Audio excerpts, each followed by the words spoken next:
Qizlar, hammaga assalomu alaykum. 17 kilogramm ozish jarayonida juda ham ko'p ilovalardan foydalandim va oxiri yida ilovasida to'xtaldim.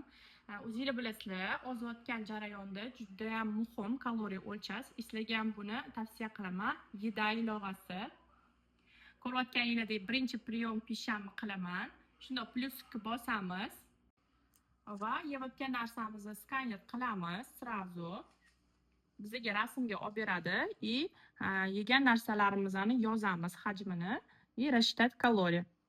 Qizlar, yaxshi aqlli ilova ekan, sizlarga ham tavsiya qilaman. Bu reklama emas, maslahat. Bundan sizlar ham foydalaninglar. Juda ham qulay va to'g'ri ko'rsatadigan ilovalardan biri ekan. Buni rasmga olganingizda ham chiqadi. Meni kunlik kaloriyam 1200 kilokaloriya. Hozirgi yeyotgan narsam 270 kilokaloriya. Ko'rayotgan bo'lsanglar, 930 kilokaloriya hali kechgacha yesam bo'ladi. Qizlar, foydalaninglar, juda ham yaxshi ilova.